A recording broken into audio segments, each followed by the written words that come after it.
Hello, hello, hello, good people. Good morning, good afternoon, good evening, wherever you are across the globe. My name is Audrey, and welcome back to my YouTube channel.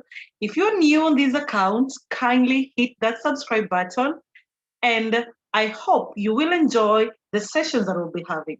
Today, I have a very interesting topic that I want to share with you, and it's called double standards. And what will I be doing today? I'll be reading you an article that I wrote a couple of months ago, and I hope you love it and would love to also hear your views and feedback over it. Thank you. Do we live in a society that is full of double standards? Do we live in a society that is full of double standards? I believe as an individual, you shouldn't allow the society to be obtrusive to an extent that you become incoherent and discussive, such that you end up losing control of the power that you possess within you. Different people come up with various ideologies on what has to be done and when. Surprisingly, what matters is the outcome. And as such, most of us fail to comprehend that humans are like fingers in our hands, different sizes and different shapes.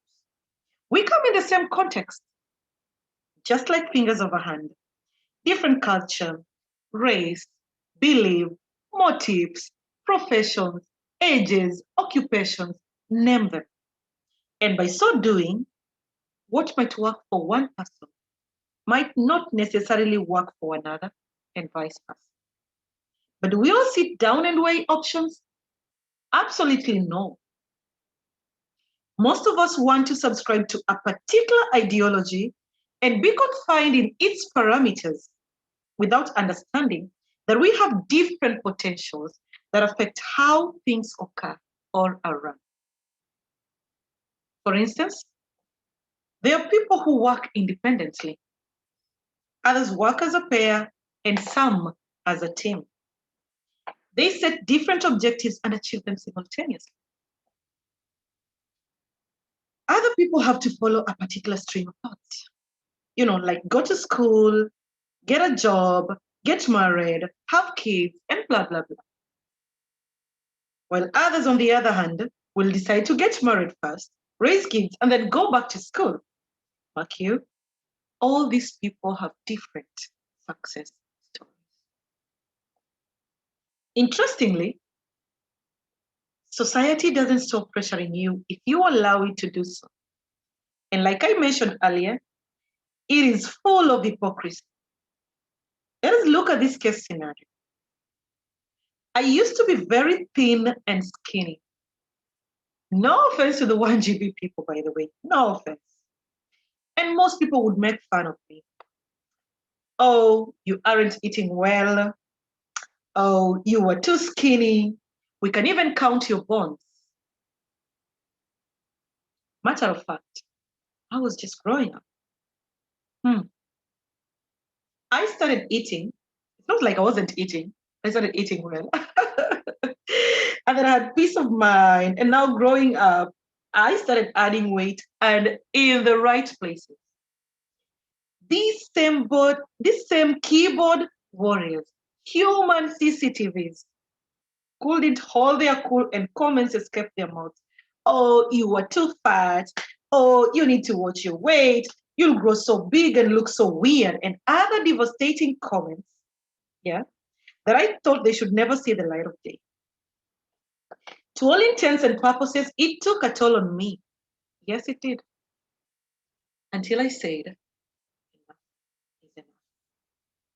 No one, and I repeat, no one is going to dim my candle just to satisfy their egocentric nature. Until I started asking some of them, am I sitting on your space? Yeah. Or was any of your food missing?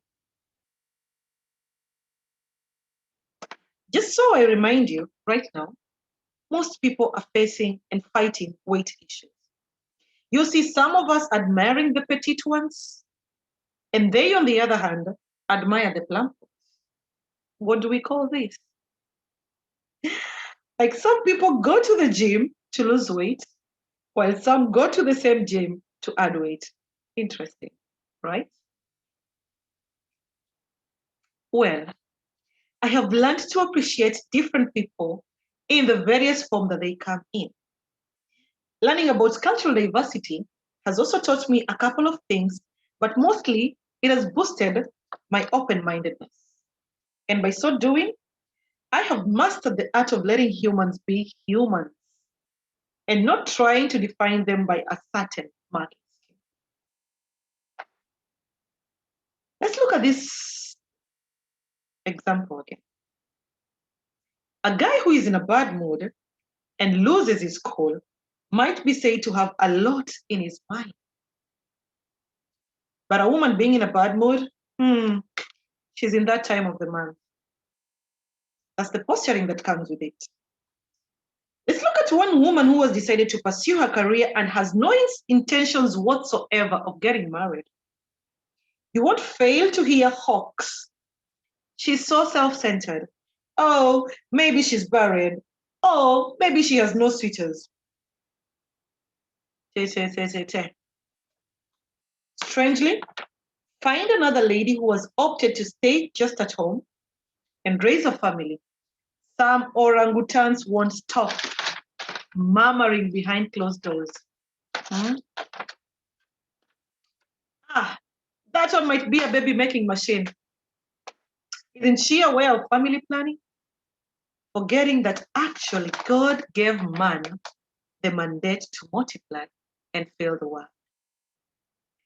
Astonishingly, society finds a woman who cries as being normal and emotional, but a man who cries as being weak. Yet they forget that men are also human beings who experience lots of challenges, and them crying doesn't necessarily mean that they are weak. The man in the society is the only one who is supposed to be in control. He is allowed to be aggressive, as this shows signs of masculinity. And when a woman tries this, she's called a control freak, bossy, or overpowering her man.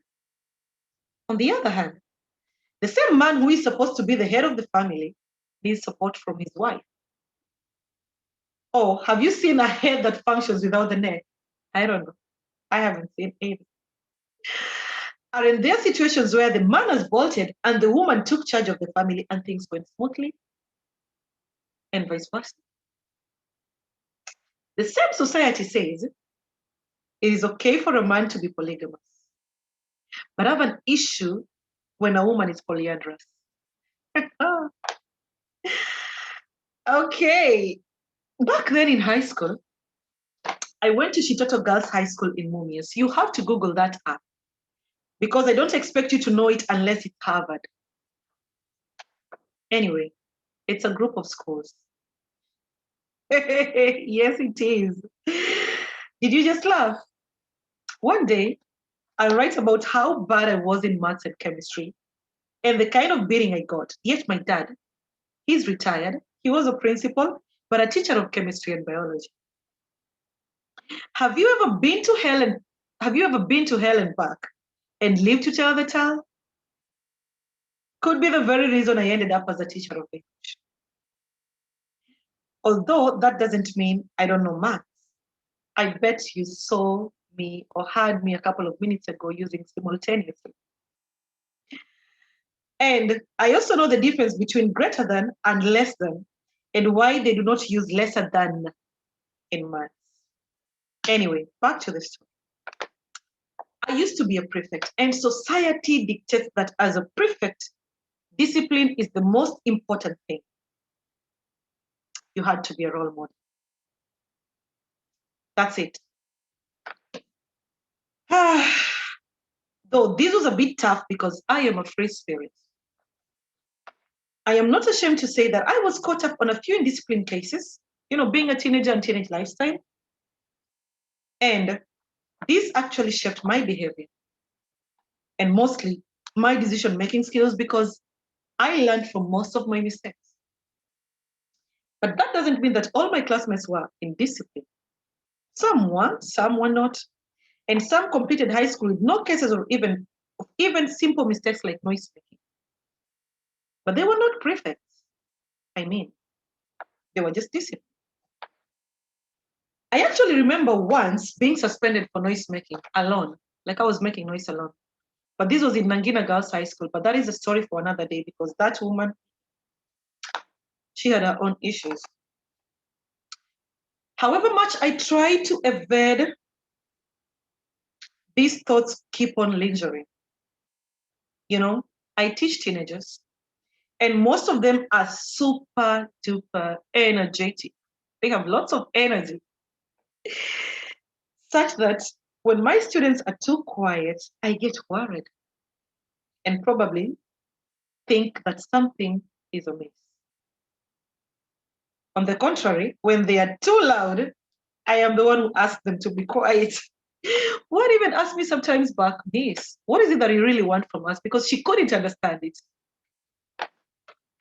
Well, what about individuals or friends who are close to you or checking up on you and giving you all sorts of praises, provided they get a connection, maybe a link to a job, some money, or you taking them out for a meal or drinks? And when you abruptly stop, they turn 360 degrees and they will start name calling you as being mean or the famous one, pathological lying. Just because you promised to help and probably your hands are tied. But should you try and ask them to do this, they won't. They can't fit in the same shoes that you wear. Actually, only the wearer of the shoes knows where it pinches. People often apply double standards when it comes to how they judge their own behavior because they want to feel better about their actions. In a nutshell, whatever I am trying to put across is you do not have to succumb to what society dictates to you. Temi Sholai alludes, and I quote, because everyone is doing it doesn't make it right. And because you stand out doesn't make it wrong. Just find a path that you can defend. Remember, society is always ready to judge, criticize, mock, and condemn. But as an individual, you've got to stand up for yourself and decide on what works best for you, provided it doesn't infringe on anyone's right. Or you aren't stepping on someone because some are just waiting for that moment. They are like spring wire. The minute you step on them, they spring out and are extremely ready to pounce on you. So feel free to wear your shoe, lace it up, and just do you. The rest shall comply. And lastly, I have this question from one of my colleagues. I was sharing this topic with him. He's called Mr. Lan. He's a maths teacher, and he says, what roles do you think culture and religion plays in a society for it to be double standard? I want to hear your views. Let me get that feedback in the comment section, and I'll really appreciate it. Thank you so much, guys. I hope you learned something today. And Eros, enjoy the rest of your day, the rest of your evening, or the rest of your morning. I don't know where you are. Wishing you the best. Bye-bye.